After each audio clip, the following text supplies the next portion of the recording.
Assalamualaikum kepada semua penonton. Selamat datang ke sesi podcast kami pada hari ini. Pada hari yang indah ini, kami akan membawa satu topik yang sangat dekat dengan kehidupan kita, iaitu halangan komunikasi dan isu dalam keterampilan berbahasa. Kalau kita pikirkan, setiap hari kita berkomunikasi dengan orang lain, sama ada dengan keluarga, dengan rakan, pensyarah, ataupun melalui media sosial. Namun begitu, tidak semua komunikasi berjalan dengan lancar seperti yang kita harapkan, bukan? Kadang-kadang mesej yang kita sampaikan boleh disalah faham, atau mungkin orang yang menerima mesej tersebut tidak memahami maksud sebenar tentang apa yang kita ingin coba sampaikan. Oleh sebab itu, dalam perbincangan ini kita akan melihat beberapa halangan yang boleh berlaku dalam komunikasi serta beberapa isu yang sering menjadi masalah dalam masyarakat masa kini.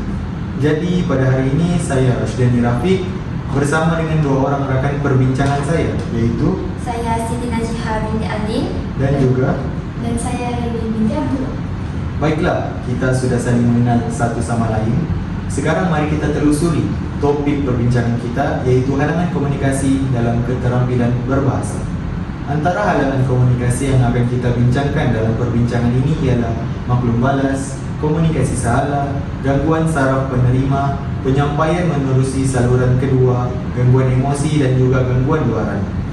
Sebelum kita teruskan, mari kita masuk kepada kupasan idea bagi halangan yang pertama, yaitu maklum balas. Dalam komunikasi, maklum balas sebenarnya memainkan peranan yang sangat penting. Maklum balas merujuk kepada respon atau tindak balas yang diberikan oleh penerima selepas mereka mendengar atau menerima sesuatu mesej. Melalui maklum balas, penyampai boleh sama ada mesej yang disampaikan itu dipahami atau tidak dipahami, ataupun mungkin menimbulkan kekeliruan kepada penerima. Sebagai contoh, apabila kita bercakap dengan seseorang dan orang itu mengangguk, bertanya soalan atau memberikan pandangan, itu sebenarnya merupakan satu bentuk maklum balas. Contohnya saya tanyakan kepada Najia, awak sudah makan hari ini?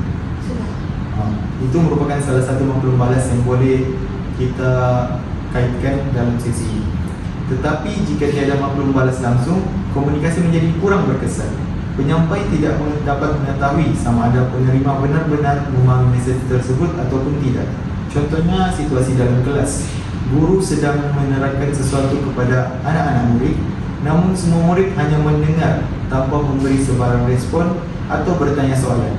Dalam keadaan ini, guru mungkin tertanya-tanya sama ada murid betul-betul faham atau sebenarnya masih keliru dengan penerangan tersebut.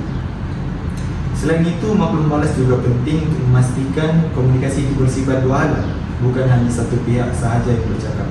Jadi jelaslah bahawa maklum balas sangat penting dalam memastikan komunikasi berjalan dengan lebih jelas dan berkesan.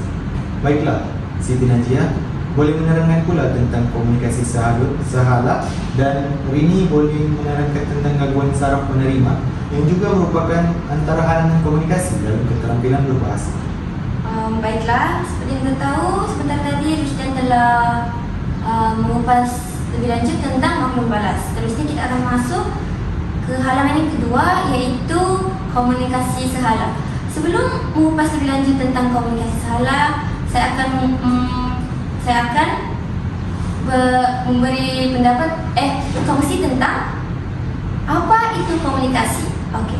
Komunikasi ialah proses penyampaian maklumat, idea, perasaan atau pendapat daripada seorang individu kepada individu lain dengan tujuan mewujudkan kefahaman bersama. Dalam komunikasi yang berkesan, terdapat beberapa unsur penting yang saling berkait antara satu sama lain. Unsur ini memastikan mesej yang disampaikan dapat dipahami dengan jelas, tepat dan tidak menimbulkan sebarang kesalahpahaman antara penyampai dan penerima. Unsur yang pertama ialah penyampai atau pengirim mesej, di mana penyampai ialah individu yang memulakan komunikasi dengan menyampaikan maklumat, idea atau perasaan kepada orang lain. Dalam komunikasi berkesan, penyampai perlu menggunakan bahasa yang jelas, tepat dan mudah difahami. Selain itu, penyampai juga perlu menyesuaikan cara penyampaian dengan situasi dan tahap pemahaman penerima supaya mesej yang disampaikan dapat diterima dengan baik. Sekiranya penyampai tidak menyampaikan maklumat dengan jelas, penerima mungkin akan salah memahami maksud dan salah mentafsir mesej tersebut. Unsur yang kedua ialah mesej, di mana mesej ialah unsur yang merujuk kepada isi atau kandungan maklumat yang ingin disampaikan dalam komunikasi. Mesej boleh berbentuk maklumat, arahan, idea, pendapat atau perasaan. Bagi memastikan komunikasi berkesan, mesej boleh disampaikan secara tersusun, jelas dan tidak mengelirukan. Unsur yang ketiga ialah saluran atau medium komunikasi, iaitu merujuk kepada cara atau kaedah yang digunakan untuk menyampaikan mesej daripada penyampai kepada penerima. Saluran komunikasi boleh berlaku secara lisan seperti percakapan dan perbincangan, secara bertulis seperti surat dan laporan, serta secara bukan lisan seperti bahasa tubuh badan dan mimik muka. Pemilihan saluran yang sesuai amat penting kerana saluran yang tidak sesuai boleh menyebabkan mesej tidak dapat disampaikan dengan jelas. Unsur yang keempat iaitu unsur yang sangat penting, iaitu penerima, di mana penerima ialah individu yang menerima dan mentafsir mesej yang disampaikan oleh penyampai. Penerima memainkan peranan penting dalam memastikan komunikasi berjalan dengan baik. Penerima boleh memberi perhatian, mendengar atau membaca dengan teliti serta mentafsir mesej dengan betul. Jika penerima tidak memberi tumpuan atau tidak memahami mesej dengan baik, komunikasi boleh menjadi kurang berkesan dan menyebabkan kesalahpahaman. Bagi unsur yang terakhir iaitu maklum balas, sama seperti halangan yang pertama, iaitu merupakan tindak balas atau respon yang diberikan oleh penerima selepas menerima mesej daripada penyampai. Maklum balas menunjukkan sama ada mesej yang disampaikan dipahami atau tidak oleh penerima. Maklum balas boleh berlaku dalam bentuk jawapan, pertanyaan, reaksi lisan atau bahasa tubuh seperti anggukan kepala. Melalui maklum balas, penyampai dapat menilai keberkesanan komunikasi dan membuat penjelasan sekiranya berlaku kekeliruan. Baiklah, seperti yang kita tahu, komunikasi terbagi kepada dua, iaitu komunikasi sehala dan komunikasi dua hala. Komunikasi dua hala tidak termasuk dalam halangan komunikasi kerana dalam komunikasi dua hala ada maklum balas daripada penerima. Manakala komunikasi sehala ialah merujuk kepada proses penyampaian maklumat yang berlaku apabila mesej dihantar daripada penyampai kepada penerima tanpa disertai maklum balas atau respon daripada pihak penerima. Dalam bentuk komunikasi ini, aliran maklumat hanya bergerak dalam satu arah, iaitu daripada penyampai kepada penerima. Penerima hanya berperanan sebagai pendengar atau pemerhati tanpa peluang untuk memberi respon, bertanya soalan atau mengemukakan pandangan bagi menjelaskan tahap kepahaman mereka. Oleh itu, komunikasi sehala lazimnya kurang melibatkan interaksi aktif antara kedua-dua pihak dan lebih menumpukan kepada penyampai maklumat semata-mata. Di sini penerima hanya menjadi penerima fasik, iaitu tidak memberikan sebarang respon kepada penghantar mesej. Dalam konteks keterampilan bahasa, komunikasi sehala boleh menjadi satu halangan kerana ketiadaan maklum balas menyebabkan penyampai tidak dapat memastikan sama ada mesej yang disampaikan benar-benar dipahami oleh penerima. Apabila penerima tidak diberi peluang untuk bertanya atau memberi respon, proses penggunaan bahasa menjadi terhad dan kurang berkembang. Hal ini mengurangkan interaksi bahasa yang sepatutnya berlaku dalam komunikasi yang berkesan. Selain itu, tanpa maklum balas, kemungkinan berlakunya salah tafsir terhadap mesej yang disampaikan juga menjadi lebih tinggi kerana penyampai tidak dapat memperbetulkan atau menjelaskan maklumat yang mungkin disalahfahami oleh penerima. Keadaan ini akhirnya mengurangkan keberkesanan komunikasi kerana komunikasi yang ideal sepatutnya bersifat dua hala dan melibatkan pertukaran idea secara aktif antara penyampai dan penerima. Sebagai contoh, dalam situasi bilik darjah, komunikasi sehala berlaku apabila guru hanya menerangkan suatu topik tanpa memberi ruang kepada murid untuk bertanya soalan atau menyuarakan pandangan. Dalam keadaan ini, murid hanya menerima menerima maklumat secara pasif tanpa peluang menguji kepahaman mereka melalui interaksi bahasa. Akibatnya, sebahagian murid mungkin tidak benar-benar memahami isi pelajaran yang disampaikan. Oleh itu, komunikasi dua hala yang melibatkan maklum balas dan interaksi aktif amat penting bagi memastikan proses penyampaian maklumat berjalan dengan lebih jelas, berkesan dan bermakna. Sekian sahaja daripada saya untuk halangan bagi komunikasi sehari. Baiklah, terima kasih Saudari Siti Najiha. Beralih pula kepada halangan yang ketiga, iaitu halangan gangguan saraf penerima yang merujuk kepada masalah yang berlaku pada bahagian otak yang bertanggungjawab untuk menerima dan memahami suatu bahasa. Jadi apabila berlakunya gangguan saraf penerima pada bahagian otak ini, seseorang mungkin masih boleh mendengar bunyi atau perkataan yang diucapkan oleh si penutur, tetapi mereka sukar untuk memahami maksud sebenar yang ingin disampaikan. Sebagai contoh, seseorang mungkin mendengar arahan yang sangat mudah, seperti tolong ambil buku di atas meja itu, tetapi individu tersebut tidak dapat mentafsir maksud arahan itu dengan baik. Hal ini berlaku kerana otak tidak dapat memproses maklumat bahasa yang diterima dengan sempurna. Gangguan saraf penerima ini biasanya berkaitan dengan masalah pada sistem saraf yang disebabkan oleh kesedaran otak atau gangguan perkembangan bahasa. Dalam sesetengah kes, individu tersebut juga boleh mengalami kesukaran memahami apa yang dibaca. Mereka mungkin boleh membaca perkataan satu demi satu, tetapi tidak boleh memahami maksud keseluruhan ayat atau isi kandungan teks yang mereka baca. Jadi keadaan ini boleh memberi kesan yang sangat besar kepada proses pembelajaran, terutamanya bagi murid yang berada di sekolah. Murid yang mengalami gangguan saraf penerima ini juga mungkin sukar untuk memahami arahan guru, sukar mengikuti pelajaran dan juga mengambil masa yang lebih lama untuk memahami sesuatu topik. Tidak kira sama ada itu membaca, menulis maupun mengira. Mereka akan susah untuk menangkap sesuatu topik dalam mata pelajaran tersebut. Oleh sebab itu, guru dan ibu bapa perlu peka terhadap keadaan ini. Jika terdapat tanda-tanda bahawa seseorang murid sukar untuk memahami bahasa walaupun telah dijelaskan beberapa kali oleh guru mereka, mereka mungkin memerlukan pendekatan pembelajaran yang berbeza. Contohnya, guru boleh menggunakan gambar, bahan visual, gerakan tangan atau penerangan yang lebih ringkas dan jelas dalam pengajaran guru dan juga pembelajaran murid bagi membantu murid-murid mereka memahami isi maklumat. Selain itu, bantuan daripada pakar seperti ahli terapi pertuturan dan bahasa juga sangatlah penting bagi membantu individu yang mengalami masalah ini.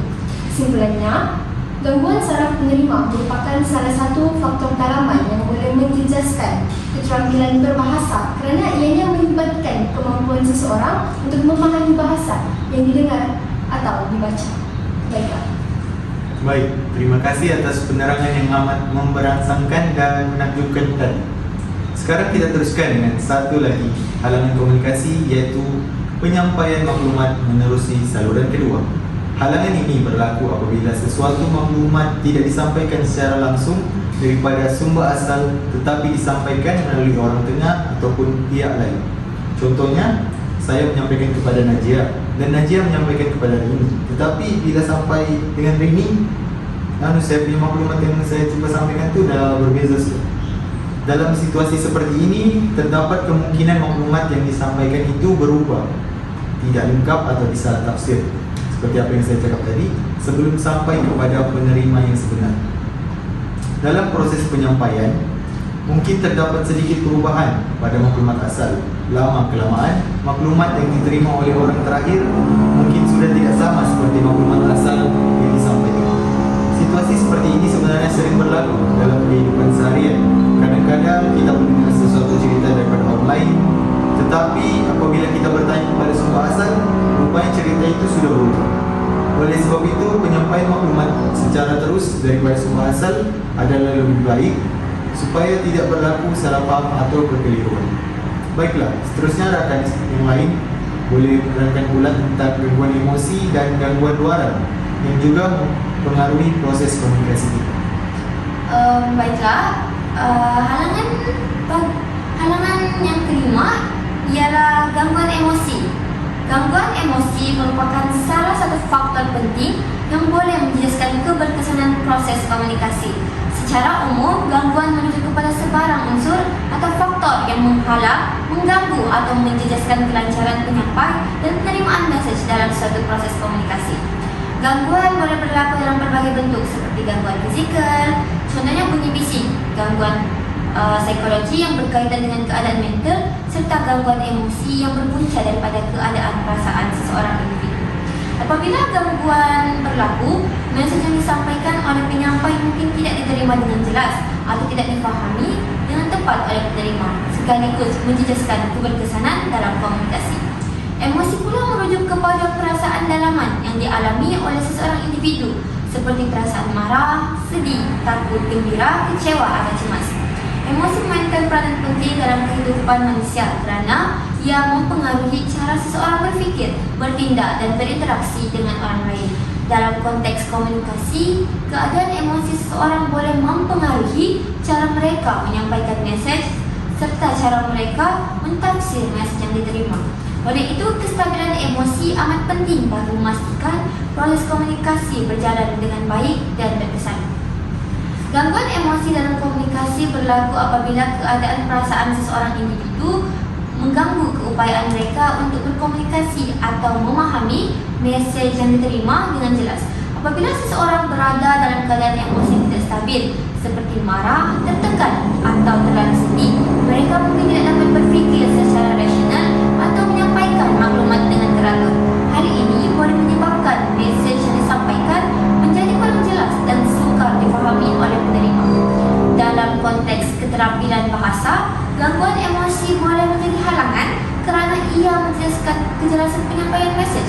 Individu yang sedang mengalami tekanan emosi mungkin bercakap dengan nada yang tinggi, kasar atau tidak tersusun sehingga mesej yang ingin disampaikan menjadi tidak jelas. Selain itu, keadaan emosi negatif juga boleh menjelaskan kepahaman penerima. Sebagai contoh, seseorang yang sedang sedih, bimbang atau cemas mungkin sukar memberi tumpuan terhadap maklumat yang disampaikan kerana pikiran mereka terganggu oleh perasaan yang dialami. Keadaan ini boleh menyebabkan mesej tidak dapat dipahami dengan tepat. Di samping itu, gangguan emosi juga boleh menyebabkan berlakunya salah tafsir terhadap mesej yang disampaikan. Apabila seseorang berada dalam keadaan emosi yang tidak stabil, mereka cenderung mentafsir kata-kata atau tindakan orang lain secara negatif, walaupun maksud sebenar tidak sedemikian. Hal ini boleh menimbulkan salah faham dalam komunikasi. Tambahan pula, komunikasi yang dipengaruhi oleh emosi selalunya lebih bersifat reaktif berbanding rasional, iaitu individu bertindak mengikut perasaan tanpa berfikir secara matang dan objektif. Sebagai contoh, dalam situasi bidik darjah, seorang pelajar yang sedang mengalami tekanan emosi seperti marah, kecewa atau tertekan mungkin tidak dapat memberikan perhatian sepenuhnya ketika guru menerangkan pelajaran. Walaupun penerangan yang diberikan oleh guru jelas, pelajar tersebut tetap gagal memahami isi pelajaran kerana fikirannya terganggu oleh emosi yang dialami. Oleh hal yang demikian, pengawalan emosi amatlah penting bagi memastikan komunikasi dapat berlangsung dengan lebih jelas, rasional dan berkesan. Baiklah, terima kasih saudari. Kita beralih pula kepada halangan yang keenam, iaitu halangan gangguan luar yang merujuk kepada faktor dari persekitaran yang boleh mengganggu proses komunikasi dan penggunaan bahasa seseorang. Berbeza pula dengan gangguan saraf penerima yang berpunca daripada faktor dalaman individu. Gangguan luaran datang daripada keadaan di sekeliling yang boleh menjejaskan keberkesanan komunikasi. Faktor persekitaran memainkan peranan yang amat penting dalam memastikan proses komunikasi berjalan dengan lancar dan berkesan. Salah satu contoh gangguan luaran yang paling biasa ialah bunyi bising, di mana bunyi bising ini boleh datang daripada pelbagai sumber seperti kenderaan, mesin, orang ramai yang bercakap atau muzik yang terlalu kuat. Jadi apabila seseorang cuba berkomunikasi dalam keadaan yang terlalu bising, mesej yang disampaikan mungkin tidak didengar dengan jelas oleh si pendengar. Akibatnya pendengar mungkin salah memahami maklumat yang disampaikan atau terlepas sebahagian daripada mesej yang disampaikan oleh penutur tersebut. Selain daripada bunyi bising, keadaan persekitaran yang tidak selesa juga boleh menjadi gangguan luaran dalam komunikasi. Contohnya, suasana bilik yang terlalu panas, terlalu sempit, atau terlalu ramai orang yang boleh menyebabkan seseorang hilang tumpuan semasa berkomunikasi. Apabila seseorang tidak memberi perhatian sepenuhnya kepada percakapan orang lain, proses pemahaman bahasa juga akan terjejas. Dalam konteks pembelajaran di sekolah, gangguan luaran sering berlaku di dalam kelas. Sebagai contoh, jika terdapat murid yang terlalu banyak bercakap ketika guru sedang mengajar, ia boleh mengganggu tumbuhan murid lain yang sedang mendengar. Selain itu, gangguan seperti bunyi dari luar kelas atau penggunaan telefon bimbit semasa pembelajaran juga boleh menjejaskan proses pembelajaran bahasa. Gangguan luar boleh berlaku dalam situasi komunikasi harian. Sebagai contoh, apabila seseorang berbual dengan rakan di tempat yang terlalu sibuk seperti pasar atau stesen pengangkutan awam, mereka mungkin perlu mengulang percakapan beberapa kali kerana mesej yang hendak disampaikan tidak dapat didengar dengan jelas. Jadi, keadaan ini menunjukkan bahawa persekitaran memainkan peranan yang amat penting dalam menentukan keberkesanan komunikasi. Oleh itu, untuk memastikan keterampilan berbahasa dapat berkembang dengan baik, persekitaran komunikasi perlu dikawal dengan sebaik mungkin. Contohnya, suasana kelas perlu dijaga supaya lebih tenang dan kondusif bagi pembelajaran. Selain itu, setiap individu juga perlu menunjukkan sikap menghormati apabila orang lain sedang bercakap dengan memberi perhatian sepenuhnya kepada mesej yang hendak disampaikan. Kesimpulannya, gangguan luaran boleh menjejaskan keterampilan berbahasa kerana ia mengganggu proses mendengar, memahami dan menyampaikan maklumat. Oleh itu, persekitaran yang sesuai dan kondusif sangat penting untuk memastikan komunikasi yang berkesan. Terima kasih.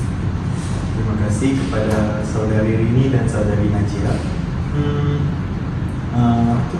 Gangguan luar seperti bunyi bising, maklum balas, kita bercakap tanpa maklum balas, itu merupakan perkara yang signifikan dalam kehidupan sehari-hari kita. Seperti yang kita dengar sekarang ni, bunyi bising akibat kerja-kerja pembangunan. Okey, baiklah, selepas kita membincangkan tentang beberapa halangan komunikasi tadi, mari kita beralih pula pada segmen perbincangan berkenaan isu keterampilan berbahasa. Dalam masyarakat masa kini, terdapat beberapa isu yang mempengaruhi cara kita menggunakan bahasa ketika berkomunikasi. Antara isu yang kita akan bincangkan ialah isu bahasa, isu budaya dan isu media sosial. Untuk bahagian saya akan memberikan kupasan sedikit tentang isu bahasa. Isu bahasa merujuk kepada masalah dalam penggunaan bahasa yang tidak tepat atau tidak sesuai dalam komunikasi.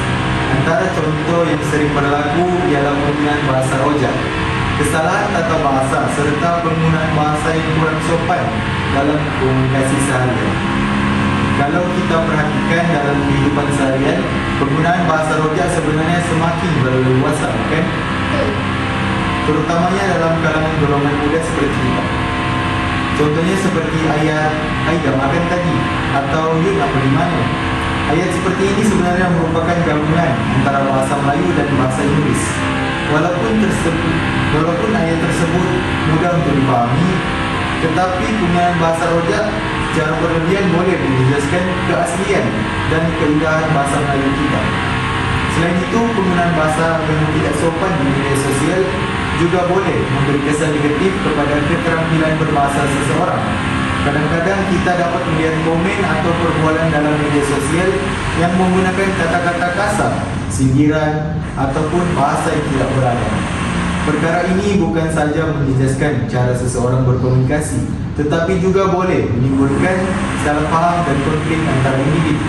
Selain bahasa rojak, terdapat juga masalah penggunaan bahasa singkat yang berlebihan dalam mesej atau media sosial. Contohnya seperti penggunaan perkataan OTW ataupun lebih kepanjangannya on the way ataupun S1 atau yang kita tahu saya dan sebagainya. Walaupun singkatan ini memudahkan penulisan, ia boleh menyebabkan bahasa yang digunakan menjadi kurang tepat dan tidak formal. Oleh itu, sebagai pengguna bahasa, kita perlulah lebih peka dalam menggunakan bahasa yang betul dan sopan supaya komunikasi kita dapat berjalan dengan lebih baik. Dengan penggunaan bahasa yang baik, kita juga dapat memelihara martabat bahasa Melayu sebagai bahasa kebangsaan. Jadi jelaslah bahawa penggunaan bahasa yang betul dan beretika sangat penting dalam memastikan komunikasi yang berlaku dalam masyarakat berjalan dengan lebih harmoni dan berkesan. Kalau kita perhatikan juga, penggunaan bahasa yang kurang tepat ini sebenarnya boleh mempengaruhi cara orang lain melihat keterampilan seseorang ketika berkomunikasi. Sebab itu penggunaan bahasa yang baik bukan sahaja penting untuk menyampaikan maklumat, tetapi juga menunjukkan tahap kesopanan dan tahap kepribadian seseorang. Jadi dalam hal ini kita sebagai masyarakat perlu lebih peka dan berusaha menggunakan bahasa yang lebih tepat dan sopan dalam komunikasi harian. Baiklah, tanpa melengahkan masa, seterusnya rakan saya yang lain boleh menerangkan pula tentang isu budaya dan isu media sosial yang juga berkait rapat dengan keterampilan berbahasa dalam masyarakat kita. Dipersilakan. Baiklah, untuk isu budaya sangatlah sangatlah memberi pengaruh yang sangat besar kepada keterampilan bahasa, di mana istilah budaya berasal daripada bahasa Latin iaitu colere yang bermaksud kehidupan manusia yang sentiasa memelihara dan melakukan pelbagai tindakan.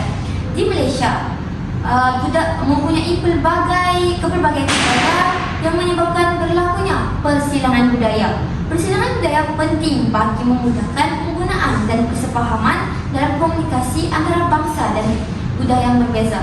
Pengaruh budaya sebenarnya terbahagi kepada dua pengaruh, iaitu pengaruh tempatan dan pengaruh barat. Di mana pengaruh barat sebenarnya berdatang daripada negara-negara barat seperti negara Inggris, di mana pengaruh barat sangatlah memberi impak yang besar terhadap keterampilan bahasa khususnya kita sebagai generasi muda. Seperti kita lihat, kita sebagai generasi muda tidaklah menggunakan bahasa baku, bahasa Melayu dalam komunikasi harian. Sedangkan bahasa tersebut merupakan bahasa utama negara yang perlu digunakan dalam pendidikan dan dalam komunikasi harian. Selain daripada itu, kebanyakan generasi muda seringkali menggunakan bahasa-bahasa barat seperti bahasa-bahasa yang kita selalu gunakan. Saudara Ustaz boleh berikan contoh? Macam bahasa barat, Budaya barat yang kita selalu gunakan. selalu gunakan macam pakaian. Jorok mata. Jorok mata. Itu satu. Kalau dari segi bahasa,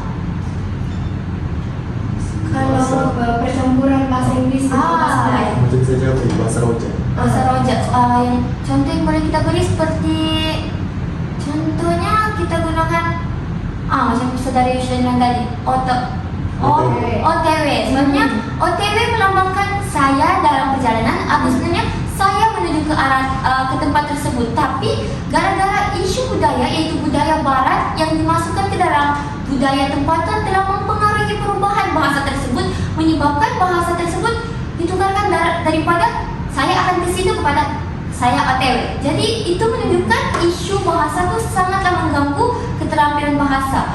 Kadang-kala sejak kecil sebenarnya kita pertama kali didedahkan kepada bahasa Melayu walaupun tidak sepenuhnya baku, tetapi bahasa pertama yang kita kenal ialah bahasa Malaysia, yaitu bahasa komunikasi harian kita. Di mana tetapi setelah masuknya budaya barat ni, sesetengah individu mungkin tidak terlalu masuk kepada perkembangan tersebut. Jadi orang tidak akan faham tentang apa itu OTW. Jadi perkataan OTW ini akan bermain dalam minda mereka. Seperti siapa apa itu OTW. Jadi mereka mungkin akan mensalah tafsir maksud daripada OTW tersebut. Jadi sebenarnya isu budaya ini merupakan isu dalam Malaysia yang sangatlah mempengaruhi keterampilan bahasa, di mana Malaysia mempunyai masyarakat berbilang bangsa dan budaya. Oleh itu, kepelbagaian budaya ini sebenarnya menyebabkan berlakunya ketidakfahaman dalam komunikasi kerana masyarakat di Malaysia terlalu banyak dan mempunyai budaya yang berbeza. Oleh itu, perbezaan dalam budaya ini menyebabkan perbezaan dari segi penerimaan dan penyampaian mesej. Sekian sahaja daripada saya. Baiklah, terima kasih saudari Siti Najihah atas perkongsian yang sangat menarik. Mari kita teruskan perbincangan kita dengan aspek yang terakhir, iaitu aspek isu media sosial dalam keterampilan berbahasa. Pada era digital masa kini, media sosial memainkan peranan yang sangat penting dalam kehidupan masyarakat. Platform media sosial seperti Instagram, TikTok, WhatsApp dan Facebook telah menjadi medium utama dalam berkomunikasi, berkongsi maklumat dan berinteraksi dengan orang lain. Walau bagaimanapun, penggunaan media sosial juga membawa beberapa isu yang boleh memberi kesan kepada keterampilan berbahasa seseorang. Salah satu isu utama yang sering dibincangkan ialah penggunaan bahasa yang tidak formal secara berlebihan. Di media sosial, ramai pengguna menggunakan singkatan perkataan atau ejaan yang diubah suai untuk mempercepatkan komunikasi. Sebagai contoh, perkataan seperti saya yang digantikan dengan huruf SY dan perkataan tidak digantikan dengan huruf X dan terima kasih yang digantikan dengan huruf TQ. Walaupun penggunaan singkat ini memudahkan komunikasi dalam talian, ia boleh menyebabkan pengguna menjadi terbiasa dengan menggunakan bahasa yang tidak tepat dalam situasi yang berbeza. Selain itu, penggunaan bahasa rojak juga semakin meluas dalam media sosial. Bahasa rojak merujuk kepada penggunaan campuran beberapa bahasa dalam satu ayat. Contohnya, seseorang mungkin mencampurkan bahasa Melayu dan bahasa Inggeris dalam satu ayat semasa berkomunikasi di media sosial seperti yang diucapkan oleh Saudari Rusdan dan juga Saudari Siti Najihah sebentar tadi. Jika keadaan ini terus berlaku, ia boleh menjejaskan penguasaan bahasa dengan betul, terutamanya dalam penulisan rasmi ataupun akademik. Media sosial juga boleh menyebabkan penyebaran maklumat yang kurang berkualiti dari segi bahasa. Ramai pengguna menulis atau berkongsi maklumat tanpa memeriksa ejaan, tanda baca atau struktur ayat yang betul. Hal ini boleh mempengaruhi pembaca, terutamanya golongan muda yang masih dalam proses mempelajari bahasa dengan baik.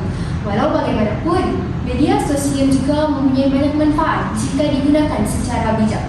Media sosial boleh menjadi platform yang baik untuk meningkatkan kemahiran berbahasa melalui pembacaan artikel, perkongsian ilmu dan perbincangan dalam talian. Selain itu, pengguna juga boleh mengikuti akaun yang berkaitan dengan pembelajaran bahasa bagi meningkatkan pengetahuan mereka. Oleh itu, penggunaan media sosial perlu lebih peka terhadap cara mereka menggunakan bahasa di dalam talian. Walaupun penggunaan bahasa tidak formal dibenarkan dalam situasi yang santai, pengguna tetap perlu memastikan bahawa mereka dapat membezakan penggunaan bahasa dalam situasi yang rasmi dan juga tidak rasmi. Kesimpulannya, media sosial mempunyai pengaruh yang besar terhadap keterampilan berbahasa dalam masyarakat. Jika digunakan secara tidak terkawal, ia boleh menjejaskan penguasaan bahasa dengan betul. Namun, jika digunakan secara bijak, media sosial juga boleh menjadi alat yang membantu meningkatkan kemahiran berbahasa seseorang. Okey, itu sahaja. Baiklah, sampai jumpa di episod seterusnya. Terima kasih. Sekian sahaja perbincangan kami pada hari ini. Sekian, terima kasih.